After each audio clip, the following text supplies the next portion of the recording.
उज्जवल backlog complete हो गया तेरा? वीडियोस देख रहा है पुराने? ठीक। आज हीट के कुछ फ्रिंज टॉपिक्स हैं, उसको देख लेते हैं।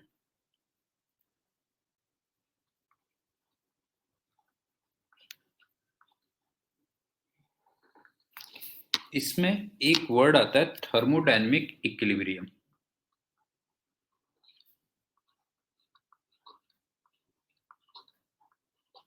Thermodynamic equilibrium.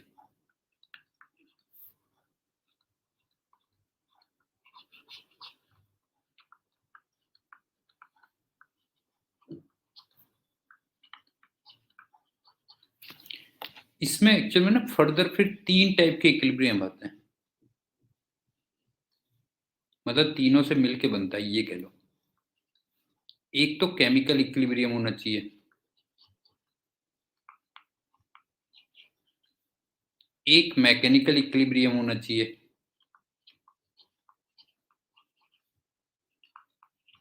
और एक थर्मल इक्विलिब्रियम होना चाहिए। तो तब हम उसको कहेंगे कि थर्मोडायनेमिक इक्विलिब्रियम में है।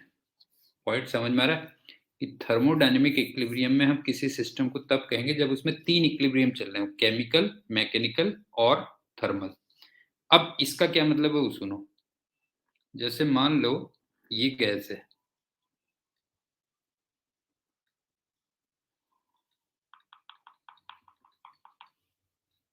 ये तो हो गई गैस हमारी, और ये सराउंडिंग है, ठीक है।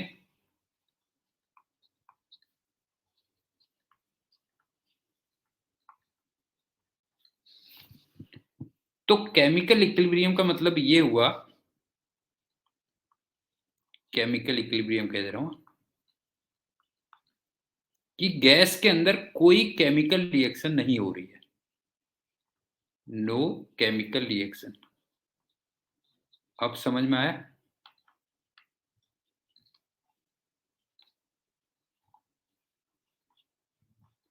ठीक है ना। ऐसा नहीं कि गैस के अंदर भी केमिकल इक्विलिब्रियम वो चल रही है, केमिकल रिएक्शन चल रही है। तो ये तो हो गया केमिकल इक्विलिब्रियम। दूसरा, अब जो मैकेनिकल इक्विलिब्रियम है, इसका मतलब गैस के सराउंडिंग के साथ में जो फोर्सेस हैं वो बैलेंस्ड हैं। समझ में आ रहा है? बताओ। जो है फोर्सेस बैलेंस्ड है, मतलब कोई एक्सेलरेशन नहीं है, नथिंग, कुछ भी, मतलब जो है फोर्सेस आर बैलेंस्ड कह लो। फोर्सेस आर बैलेंस्ड, ये भी समझ में आ गया होगा। ये मैकेनिकल इक्विलिब्रियम आ गया। और इसी टाइप से जो थर्मल इक्विलिब्रियम हुआ, तो ये तो समझ में आ ही रहा होगा कि टेम्परेचर सेम है, क्यों?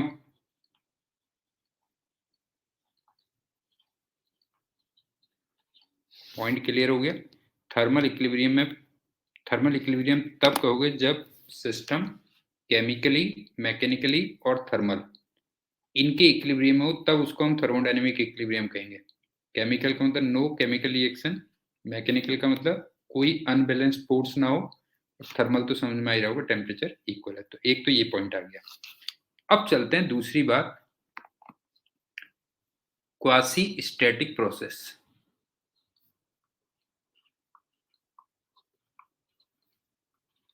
क्वासी स्टैटिक प्रोसेस, इसका मतलब क्या होता है सुनो।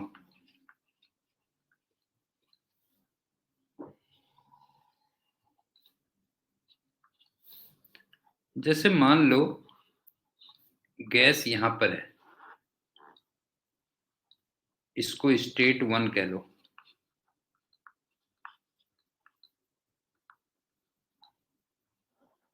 और यहाँ पे कुछ वेरिएबल्स P1, V1 और T1 है मान लो।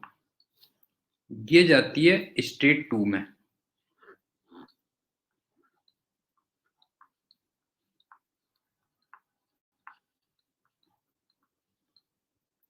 और यहाँ पे थर्मोडायनेमिक वेरिएबल्स मान लो P2, V2, T2 है। तो इसके बीच में ना हर जगह पे अगर वो थर्मोडायनेमिक इक्विलिब्रियम में रहे जो है, समझ गए ना, एट एवरी पॉइंट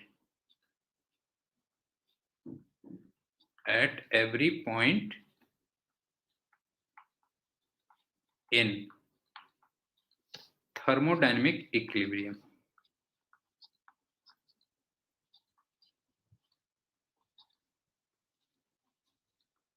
समझ में आई बात या नहीं आई? समझ में आया कि गैस स्टेट 1 से स्टेट 2 में जा रही है, तो बीच में जो भी रहा हो तो उसमें हर जगह पे वो थर्मोडायनेमिक इक्विलिब्रियम पे रही हो, मतलब कोई केमिकल रिएक्शन ना हो, फोर्सेस सब बैलेंस हो, टेम्परेचर सब इक्वल हो, सारा ये कह लो जो है। तो तुम्हें ऐसा नहीं लग रहा है इसका मतलब बड़ी स्लो प्रोसेस होनी चाहिए, धीरे धीरे होनी चाहिए? बताओ बेटा जो है, इसका मतलब एक्सट्रीमली स्लो होनी चाहिए, बताओ। एक्सट्रीमली स्लो प्रोसेस होनी चाहिए बस, हो गया। ये क्वासी स्टेटिक आ गई जो है। जैसे एक एग्जांपल बताता हूं तब क्लियर होगा, देखो। जैसे ना, मान लो ये गैस थी,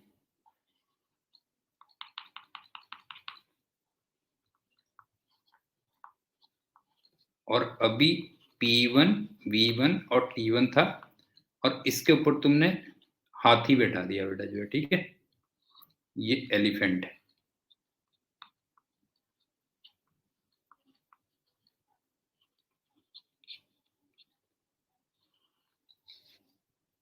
और अभी तो चलो ठीक है, अभी ये थर्मोडायनेमिक इक्विलिब्रियम है, ठीक है, थर्मोडायनेमिक इक्विलिब्रियम पे है, ये तो सही है।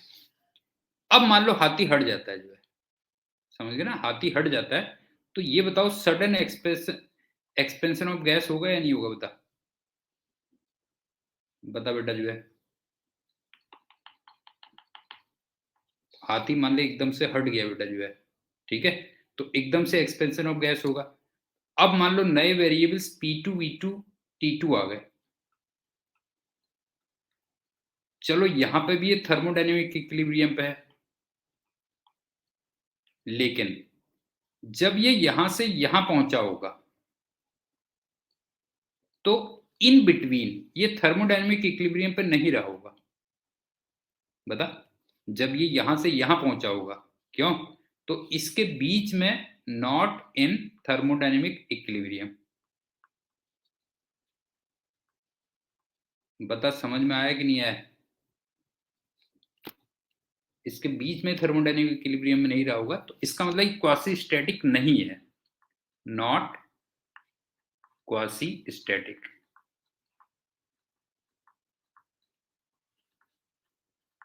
तो मेरे ख्याल से ये पॉइंट तो हो गया होगा क्लियर, ठीक है। अब इसको मैं दूसरे तरीके से देखता हूं, देख, ये गैस थी,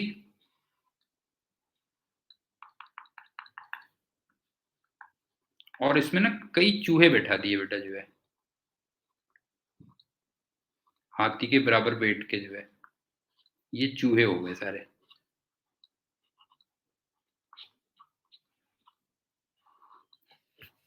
अब पहले तुमने एक चूहा हटाया, और आराम से थोड़ी देर फिर बैठ गया आराम से, समझ गए ना, चाय वाय मंगवाई, एक चूहा तुमने हटाया पहले, तो थोड़ा सा गैस एक्सपेंड हो गई, अब कम चूहे रह गए,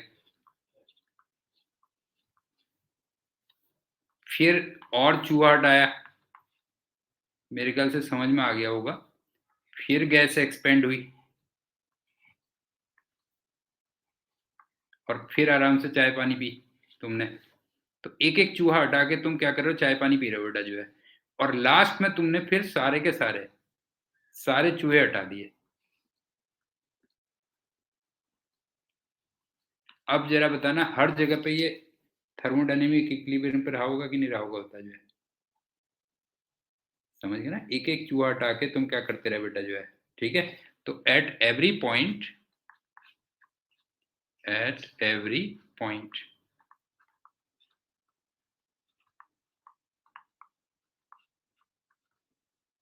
इन थर्मोडायनेमिक इक्विलिब्रियम। तो इसको हम कह सकते हैं क्वासी स्टैटिक।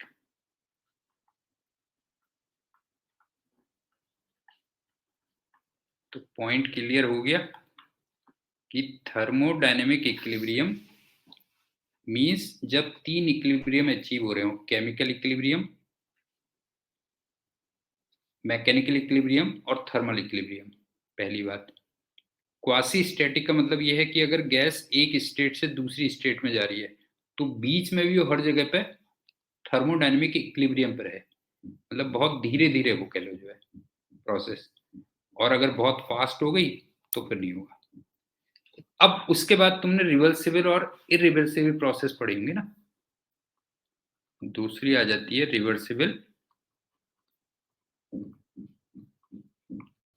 Reversible process. नाम से ही तुम्हें समझ में आ रहा होगा कि अगर मान लो ये P और V है, ठीक है, तो हम अगर ऐसे गए तो फिर वो वापस भी हो जाए, क्यों? नाम से क्लियर हो रहा होगा। ये हो गया। तो तुम्हें लग रहा है ये एक्सट्रीमली स्लो होनी चाहिए बेटा, ये बता।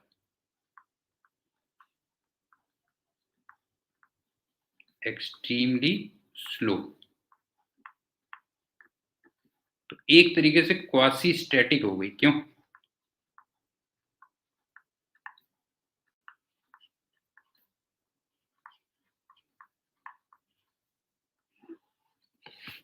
और एक्चुअल में देखा जाए तो आइडियल कंसेप्ट है, क्यों? Ideal concept.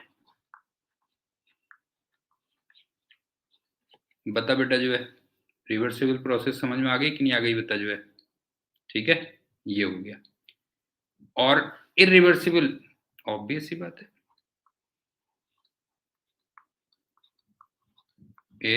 Irreversible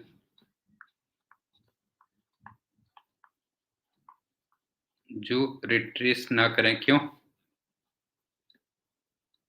does not retrace.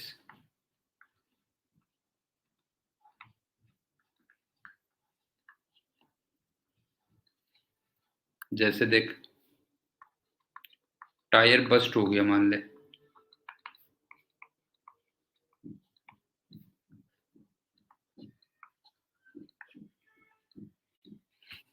तो गैस बाहर निकल गई टायर की, अपने आप अंदर चली जाएगी क्या, ये बता जो है, बता। ये बता, टायर बस्ट हुआ तो अंदर की गैस बाहर चली गई, वो अपने आप वैसे रिट्रेस कर पाएगी बेटा जो है, नहीं कर पाएगी ना जो है, नहीं है। इसी टाइप से जो लीकेज ऑफ गैस है, मतलब एक ही बात हो गई, उसी चीज को रिपीट कर दे रहा हूं, क्यों? Leakage of gas from cylinder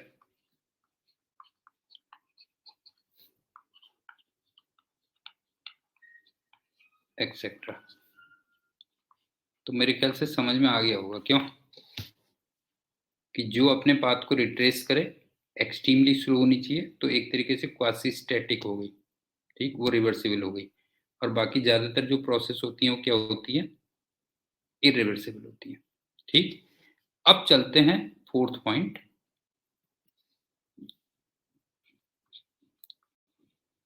तुम्हें ना आगे चल के क्वेश्चंस में पार्टीशन दिए होंगे, दो गैसेस के पार्टीशंस।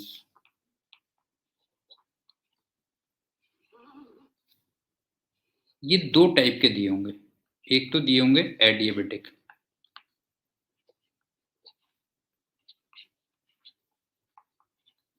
और दूसरे का नाम क्या होता है बेटा, डायथर्मिक। दूसरे का होता है डायाथर्मिक।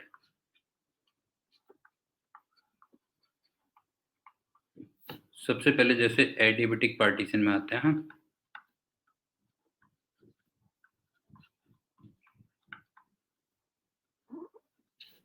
मान लो दो चेंबर्स में गैस है, हाँ, ये 1 ये 2। तो ये हो गया एडियाबेटिक।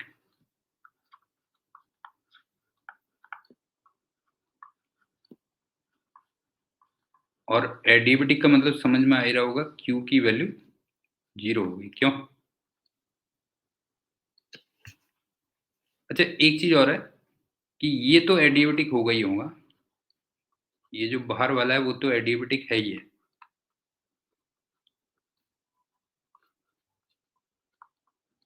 अब इसमें फर्दर फिर दो केसेस होंगे ना बेटा, जो है इसमें दो केसेस ये होंगे कि एक तो एडियाबेटिक भी है और पार्टीशन फिक्स्ड है।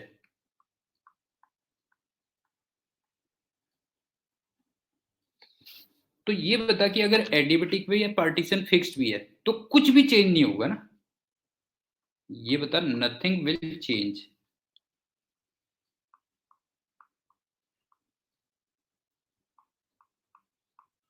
बता,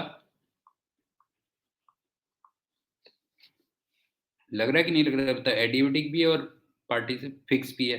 ठीक, इसका मतलब ये समझ ले कि जो P1 डैश होगा वो P1 के इक्वल ही होगा। इसी टाइप से T1 डैश वो T1 के इक्वल ही होगा।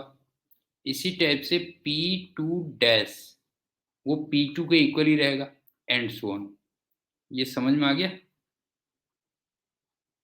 मतलब कुछ भी नहीं होगा, ये ध्यान रखना, एडियाबेटिक अगर पार्टीशन और फिक्स्ड है। और एक ये है कि ये मूव कर सकता है।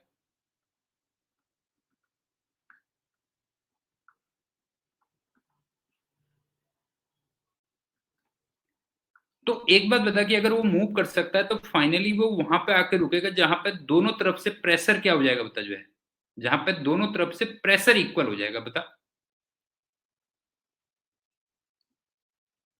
P1 डैश और P2 डैश ये इक्वल होंगे। समझ में आ गया बेटा? ये बता, जो है कि इसमें फाइनली क्या होगा, जो है फाइनली कहाँ पे रुकेगा, जहां पे प्रेशर क्या होंगे, बता, जो है प्रेशर दोनों तरफ से क्या हो जाएंगे, इक्वल हो जाएंगे, ये कह रहे हैं। लेकिन वो हीट एक्सचेंज वगैरह कुछ नहीं हो रहा, ध्यान रखना। ये हो गया। और एक मैंने कहा कि डायथर्मिक होता है।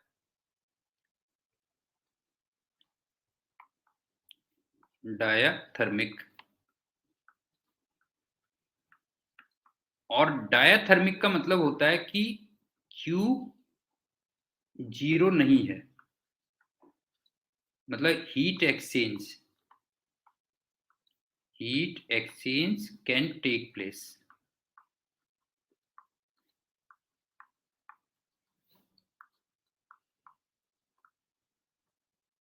बता, पॉइंट क्लियर हुआ या नहीं हुआ? कि डायथर्मिक का मतलब है हीट एक्सचेंज हो सकता है। ठीक, अब मुझे ये बता कि अगर इसमें से फिक्स्ड है तो बता क्या कंडीशन होगी लास्ट में? बता, जब सब कुछ सेटल हो जाएगा बेटा, जो है जब सब कुछ सेटल हो जाएगा तो फिक्स होने पे क्या होगा था, जो है टेम्परेचर इक्वल हो जाएंगे। क्यों? ये बता, T1 डैश और T2 डैश ये बता इक्वल लग रहे हैं कि नहीं लग रहे हैं? मतलब जो है जब हीट एक्सचेंज हो सकता है तो ऑब्वियस ही होता है T1 डैश और T2 डैश होगा। ठीक, और दूसरा, अगर ये मूवेबल है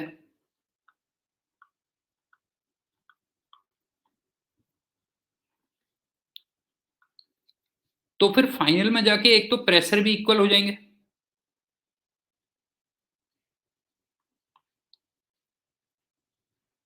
और टेम्परेचर भी इक्वल हो जाएंगे। समझ में आई बात या नहीं आई बेटा? हाँ, प्रेशर और टेम्परेचर दोनों के दोनों क्या हो जाएंगे, इक्वल हो जाएंगे, बस हो गया। लेकिन कुछ नोट पॉइंट्स हैं।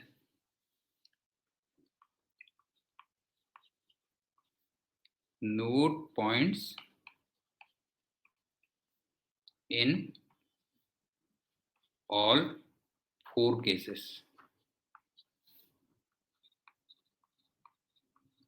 4 केसेस का मतलब कह रहा हूं कि जैसे एडियाबेटिक है उसमें फिक्स्ड और मूवेबल, डायथर्मिक है उसमें फिक्स्ड और मूवेबल, समझ गए ना? उन 4 केसेस की बात कर रहा हूं, जो है पहली बात, गैस। गैस एक चैम्बर से दूसरे में नहीं जा पा रही है, ध्यान रखना। समझ गए ना, not leaks from one chamber to another.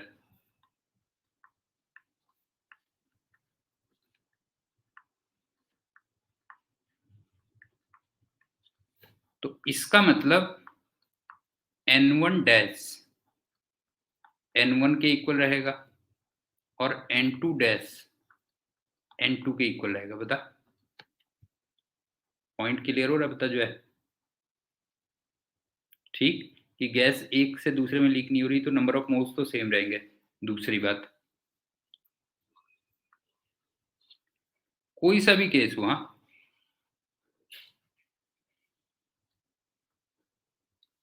ये बता इसमें टोटल में सब मिला के Q टोटल, ये तो जीरो था ना? बता सही है कि नहीं, ये बता, ये 1 है ये 2 है बेटा जो है। अगर सब में मिला के देखूंगा तो Q टोटल तो जीरो था, ठीक। इसका मतलब Q1 प्लस Q2 ये जीरो होगा, ठीक। या कह सकते हो W1 plus delta U1 plus W2 plus delta U2 ये जीरो होगा। लेकिन इन दोनों का सम तो वैसे ही जीरो होना है, क्यों?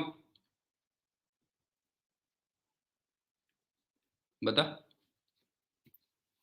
इन दोनों का सम वैसे ही जीरो होना है कि नहीं होना? बता, दोनों का सम तो वैसे ही जीरो हो रहा है, क्योंकि अगर एक गैस ने मान ले पॉजिटिव वर्क किया तो दूसरी गैस उतना ही फिर क्या होगी, निगेटिव वर्क करेगी ना। पॉइंट क्लियर हो रहा है? अगर एक गैस ने पॉजिटिव वर्क किया तो दूसरी गैस उतना ही क्या करेगी बता जो है, नेगेटिव वर्क करेगी। तो तू ये कह सकता है therefore delta U1 plus delta U2 ये जीरो होगा। और डेल्टा U1 को मैं कितना लिख सकता हूँ? तो N1 CV1 delta T1 plus N2 CV2 delta T2 ये जीरो होगा। कोई डाउट? बता बेटा, कोई डाउट? ये हो गया। अब by the way delta T1 कितना लिखेगा बता जो है, डेल्टा T1 लिखेगा T1 डैश माइनस T1 और डेल्टा T2 कितना लिखेगा, T2 डैश माइनस T2। मेरे ख्याल से ये भी क्लियर हो गया होगा, क्यों? समझ में आ गया कि अगर पूरे में देखेगा तो Q टोटल जीरो होगा, तो ये इक्वेशन बनेगी। दूसरा ये हो गया। अब तीसरी बात क्या है सुन,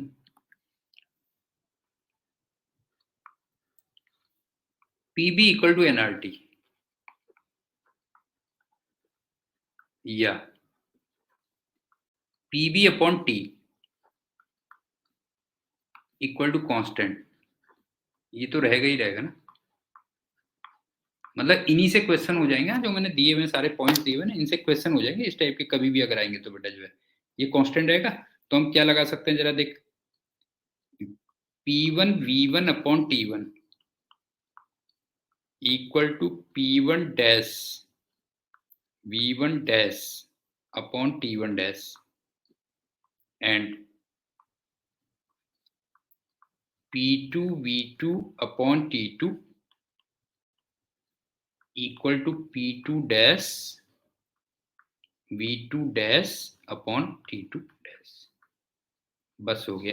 इतने सारी इक्वेशन से तुम देखोगे तो सारे हमारे क्वेश्चंस हो जाएंगे, अगर ये पार्टीशन रिलेटेड कोई क्वेश्चंस आएंगे। समझ में आया बेटा, नहीं आया बता जो है, ये सारे जो कंसेप्ट दिए हैं इनसे हमारे पार्टीशन रिलेटेड अगर कोई क्वेश्चंस आएंगे तो उनसे हो जाएगा सारे के सारे जो है, ये कर लीजिए। अब चलते हैं थर्मोडायनेमिक्स के ना, हमने केवल फर्स्ट लॉ पढ़ा था, दो लॉ और भी हैं, जीरोथ लॉ और सेकेंड लॉ, उसको भी देख लेते हैं।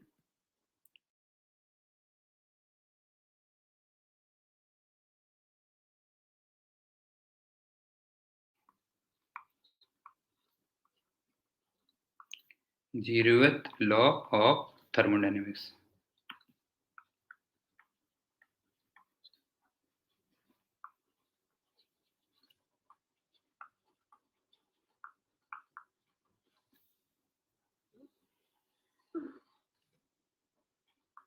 ये तो बच्चा लॉ है बेटा जो है।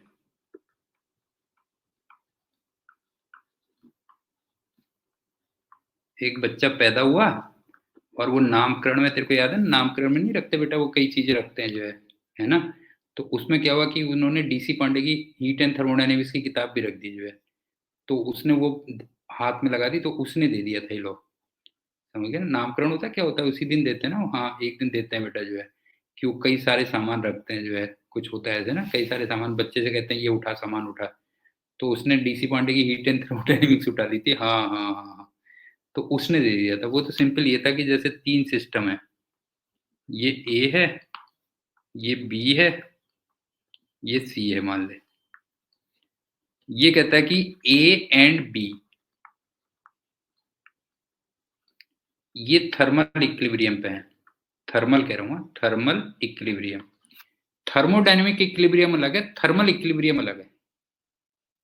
समझ में आ रहा है? बताओ, थर्मोडायनेमिक इक्विलिब्रियम अलग है और थर्मल इक्विलिब्रियम अलग है। इसका मतलब T A equal to T B.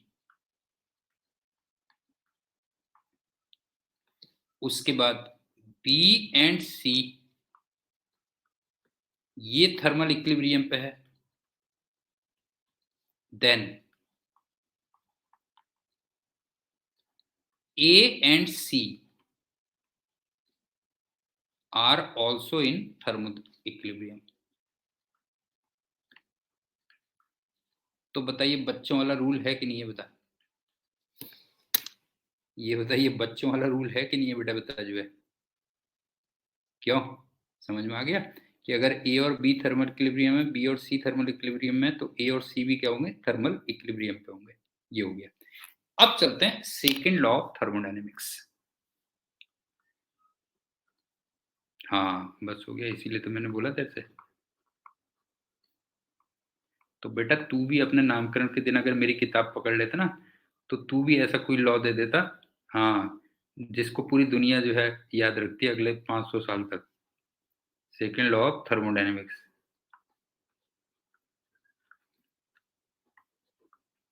ये क्या है सुन।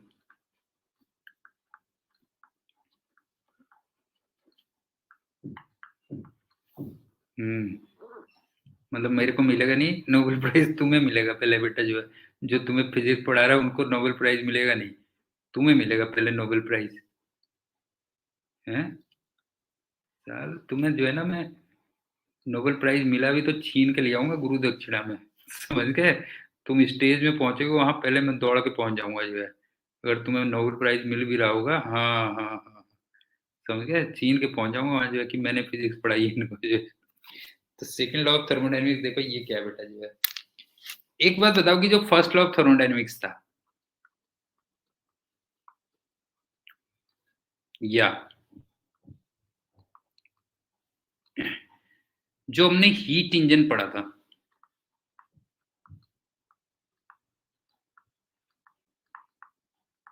या जो हमने रेफ्रिजरेटर पढ़ा था,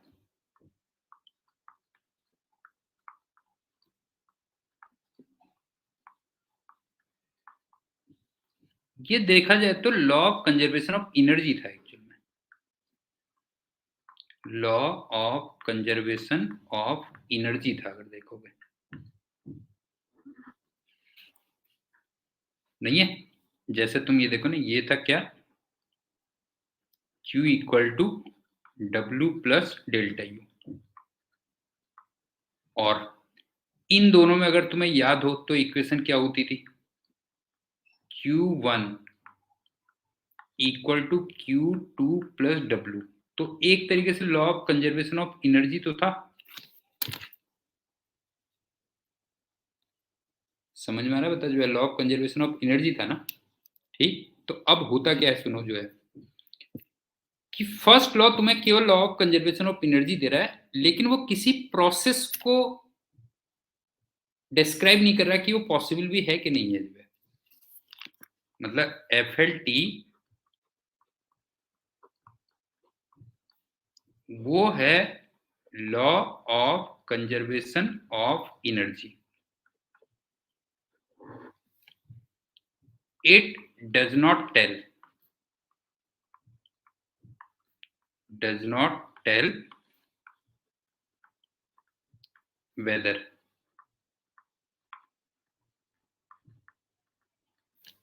सम प्रोसेस। लेकिन यहां पे बाय द वे हम कौन सी प्रोसेस की बात कर रहे हैं? थर्मोडायनेमिक प्रोसेस की। समझ गए ना? हम कौन सी प्रोसेस की बात कर रहे हैं? हर प्रोसेस की नहीं, थर्मोडायनेमिक बेटा जो है। सम प्रोसेस कौन सी वाली? थर्मोडायनेमिक्स।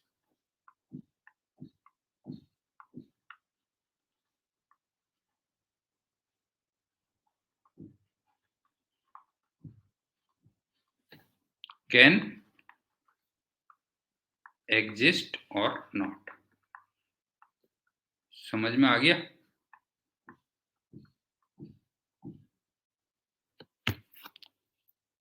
पॉइंट क्लियर हुआ कि नहीं हुआ बता बेटा जो है? समझ में आई कि नहीं आई बात बता जो है? ठीक। जैसे एक सिंपल सी बात देखना कि अगर मैंने मान ले बच्चे को, अपने बेटे के, तेरे गुरु भाई को थप्पड़ मारा, तो वैसे लॉ तो ये कहता है कि भाई वो मेरे में पुलिस कंप्लेंट कर सकता है, मेरे को जेल में भेज सकता है। लेकिन क्या इंडिया में ऐसा पॉसिबल है? मतलब एक्सेप्शंस को छोड़ दे, मान ले मैंने तेरे गुरु भाई को थप्पड़ मारा, तो लॉ तो ये कहता है बेटा जो है, समझ गए ना? लॉ तो ये कहता है कि वो मेरे को पुलिस में वो कर सकता है और जेल भिजवा सकता है, सब कुछ कर सकता है, लॉ तो ये कहता है। लेकिन एक्सेप्शंस को अगर छोड़ दे तो क्या इंडिया में ये पॉसिबल है? बता, वाली प्रोसेस पॉसिबल है? नहीं है। तो समझ में आ गया होगा कि ये जस्ट क्या कह रही है बेटा जो है, ये तो फर्स्ट लॉ ऑफ थर्मोडायनेमिक्स ये बता रही है कि law of conservation of energy क्या है, लेकिन कोई प्रोसेस पॉसिबल भी है कि नहीं है उसके बारे में नहीं बता रही है। जैसे तू एक बात बता, टेबल में अगर कोई बुक रखी है, क्या वो अपने आप उछल के ऊपर चली जाएगी? एनर्जी कंजर्वेशन लॉ तो वहां भी वैलिड होगा कि भाई ऊपर जाएगी तो चलो उसकी काइनेटिक एनर्जी कम होगी, पोटेंशियल एनर्जी बढ़ेगी, लेकिन क्या वो पॉसिबल है कि बुक अपने आप ऊपर उछल के चली जाए बेटा जो है? ये बता, अपने आप तो नहीं जाएगी ना। तो ये कह रहा हूं जो है, समझ में आया? तो जो सेकंड लॉ होता है ना, वो प्रोसेस की वो बताता है फिजिबिलिटी, मतलब पॉसिबल भी है कि नहीं है जो है, ये कह दो जो है। तो सेकंड जो लॉ है, second law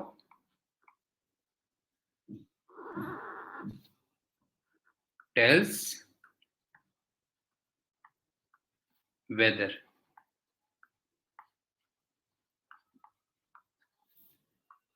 any thermodynamics process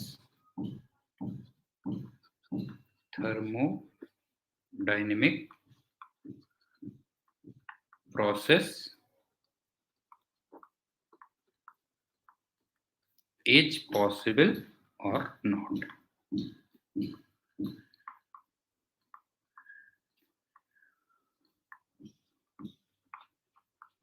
पहले तो बेसिक तो समझ में आ गया ना, सेकंड लॉ क्या है बेटा जो है। ठीक। अब इसमें उन्होंने क्या हुआ, 3 स्टेटमेंट दिए, 3 स्टेटमेंट्स।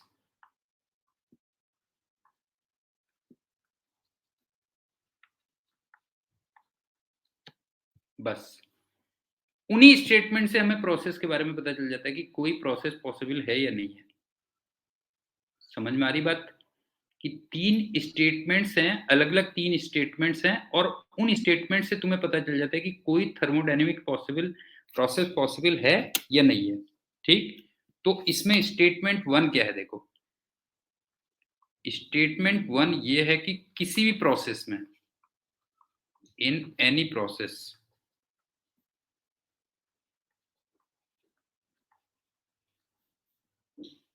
एंट्रोपी, ये तुम केमिस्ट्री में पढ़ते हो, एंट्रोपी क्या चीज होती है, फिजिक्स में नहीं पढ़ते हो, ठीक है? एंट्रोपी क्या होती है? वो या तो कांस्टेंट होगी, वो तो चलो बिल्कुल ही आइडियल कंसेप्ट हो गया, आइदर कांस्टेंट और इंक्रीजेस। बता क्लियर है या नहीं है?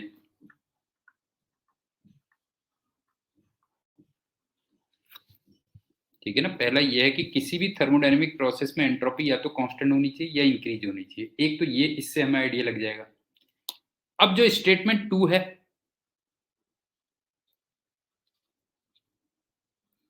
ये रिगार्डिंग हीट इंजन है। regarding heat engines.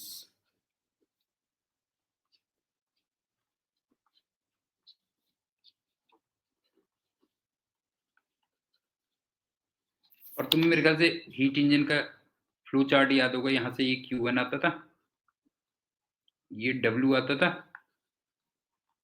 और ये Q2 होता था। क्यों ये होता था? और जो एफिशिएंसी होती थी वो W/Q1 होती थी, याद है, इंटू 100। क्यों याद आ रहा? तो बस ये सिंपल से ये कहता है कि एफिशिएंसी 100% नहीं हो सकती। क्यों? ये वहां भी किया था ना मैंने एक तरीके से। इसका मतलब W Q1 के इक्वल नहीं हो सकता, या Q2 0 नहीं हो सकता, ये वहां भी किया था हमने जो है। तो कुछ प्रोसेस हमें ये पता चल जाती है, यहां से पता चल जाती है। अच्छा, ये जो दिया था, ये दिया था केल्विन प्लैंक ने दिया था मेरे ख्याल से। हाँ, केल्विन प्लैंक ने।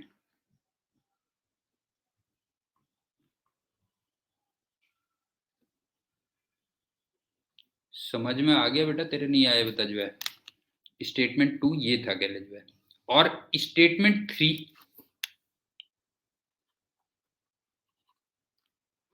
ये रेफ्रिजरेटर के रिगार्डिंग था, रिगार्डिंग रेफ्रिजरेटर।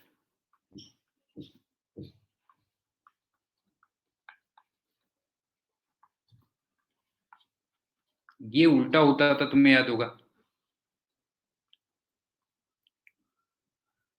कोल्ड बॉडी से Q2 हीट निकालनी है और हॉट बॉडी में Q1 हीट रिजेक्ट करनी है, लेकिन वो बिना वर्क किए पॉसिबल नहीं है। क्यों?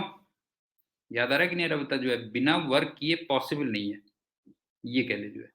ठीक, तो यहां पे एक वर्ड आता था कोफिशिएंट ऑफ परफॉर्मेंस,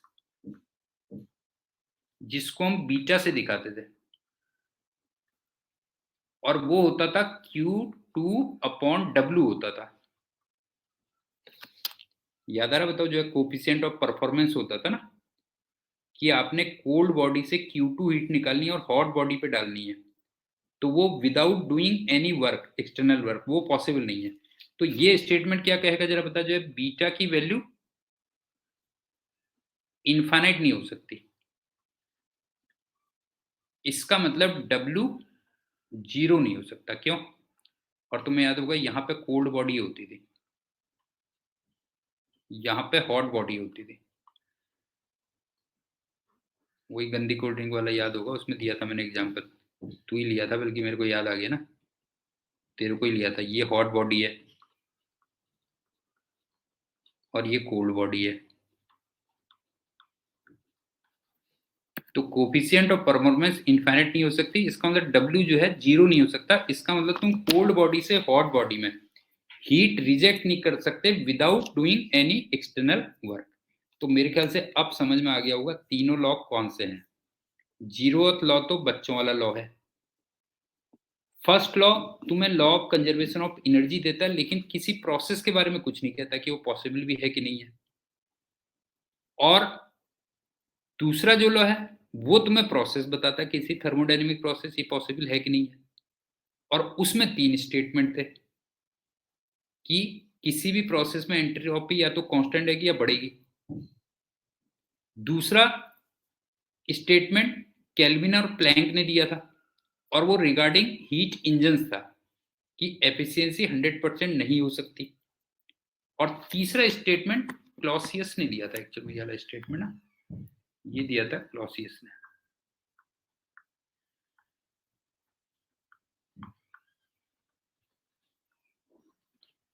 वो रिगार्डिंग रेफ्रिजरेटर था, और वो कहता है कि कोफिशिएंट ऑफ परफॉर्मेंस इनफाइनाइट नहीं हो सकती। इसका मतलब without doing any external work आप कोल्ड बॉडी से हॉट बॉडी में हीट ट्रांसफर नहीं कर सकते, ये कहते हैं। तो चलो बस आज इतना ही करते हैं, ज्यादा क्या करना, आराम आराम से करते रहते हैं। क्यों नहीं उज्जवल? ज्यादा क्या करना, आराम आराम से करते रहते हैं, थोड़ा थोड़ा। बाकी तुम रिवाइज करते रहो, 15-20 लेक्चर और लग जाएंगे, और क्या। ठीक है। चल ठीक है, फिर बाकी करते हैं नेक्स्ट टर्न पे। ओके, हाँ फिर रिवीजन और क्या।